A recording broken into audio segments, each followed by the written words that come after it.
Absolutely, no problem. On Belarus, today there's going to be new sanctions. What do you expect? Well, today we will debate now and adopt the comprehensive fourth package that was for debate for quite a long time already.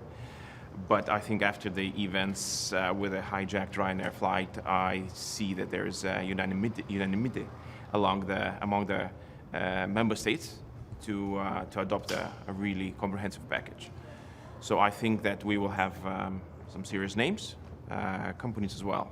And the sectoral sanctions, they will be adopted later this week, I think. Is there really unanimity?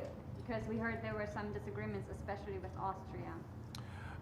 Maybe about, well, I read it in the press that there was some disagreements about sectoral sanctions, but I don't think that there's a disagreement on the fourth package. But then again, I think that it's that's very important to realize that the mood is different now than, let's say, about a month ago. Because back then we still had this feeling that there was a possibility to negotiate, to discuss and debate with the regime. Now, when they used the measures that they're currently using with landing down the plane and taking out the opposition member and actually weaponizing the migration flows that are reaching Lithuanian and European border, I think that the mood is quite different. Can you elaborate on the second point a little bit? On the refugees? Yes. Well, just recently, I mean, during the weekend, during the last few days, we received more than 30, I think, refugees that were brought in by the border guards of Belarus. So we have information that the Belarusian government is actually facilitating their arrival from Iraq and Turkey into Minsk, and then they're being led to Lithuanian border, where they just cross the border and they ask for asylum. So now currently we shelter more than 400 people that crossed during the last few months.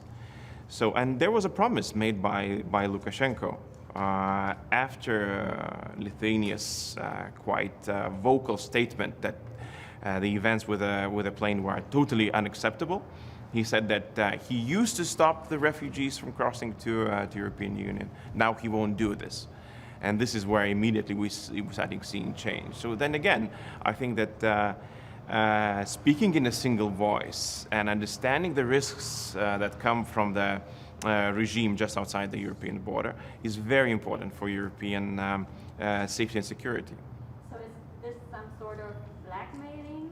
Absolutely, absolutely. And now, you know, Belarus has a border with 3 European countries, namely Latvia, Lithuania, and Poland.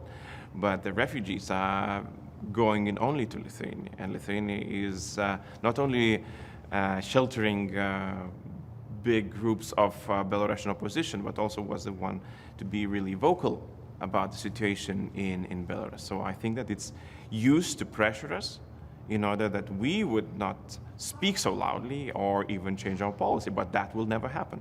Will you be raising this point here at the meeting, and what do you expect from your colleagues? Absolutely. Well, at this point, Lithuania is still managing with the issue. I mean, we have the capacity, but if the flows do not stop, or especially after the sanctions are adopted, they might increase, because this is the information that we are getting, that it might be used as a sort of a revenge action. Then we might need help and assistance from European countries or from European institutions like Frontex. As well, I will be talking during the intervention with Iraq Minister of Foreign Affairs. I will be raising this issue as well, because the biggest group of refugees that we are having are coming from Iraq. And then, if time allows, I will have a private tete-a-tete meeting with the minister as well. So you said the biggest group is from Iraq. What are the other people? Where are the other people from? Yes, Syria, Afghanistan, Sri Lanka, some Russians as well. Okay. And on the sanctions, what do you aim to achieve? Well, the sanctions are always aimed to achieve the change in the policy of the regime. And in our case, we know that the regime is not working alone. We know that Russia is behind all this, you know, with political support, with financial support. So putting sanctions on Belarus, it also increases price on Russia, because Russia has to refinance everything that is lost from the trade deficit that's coming from Europe. And that means that Putin might call his good friend Lukashenko and ask him not to do and not to take certain steps, or release a political prisoners, or kind of to try and change the policy. So it's, I think it's quite effective. It could be quite effective. What do you say? Because I'm a bit confused. A couple of months ago, the Belarusian opposition said the EU is not doing enough, and now we just heard that she's, especially Svetlana Tikhanovskaya, is concerned that we might push Lukashenko completely into Putin. No. I don't think that this is what she said. At least from what I understood, she said that there is this reoccurring argument whether more sanctions would push Lukashenko towards Putin. And she said, and during her speech during the breakfast as well, she said that we don't have to be naive. You know, Lukashenko is already bundled with Putin, so there's no possibility to push him closer. I mean, the price that Lukashenko will pay after the sanctions is the price to Putin as well. So that's the only case that, you know, that's the only thing that will come out of the sanctions. I have one more question. Sure. Can we go back to the refugees? Yes.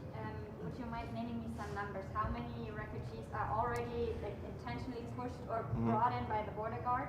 How many can you take in, and at what point are you going to say that's enough? Well, you know, it's very difficult to tell. We've never been the first accepting country. We've always participated in reallocation mechanism of Europe. That means that we took in some refugees from Italy, from Greece, from other countries. But this is the first time that Lithuania is actually the first accepting country. So it's very difficult to tell now our capacity, you know, how much we are able to take in. Currently, we have roughly about 500 people. We're building a tent camp, you know, in order for them to have a place to stay. But obviously, you know, there is a capacity limit where we would say, okay, this is it. We need help from Frontex, from European countries. And actually, I've just had a meeting with my colleague from Greece. And I've asked assistance because Greece has, you know, a lot of experience in dealing with the refugees. And so he promised that they will help, and they are already doing quite a lot to help us just during the last few days. Thank you so much. Thank you. Okay, galima ką pasakyti? I will need a Lithuanian statement. Gerai.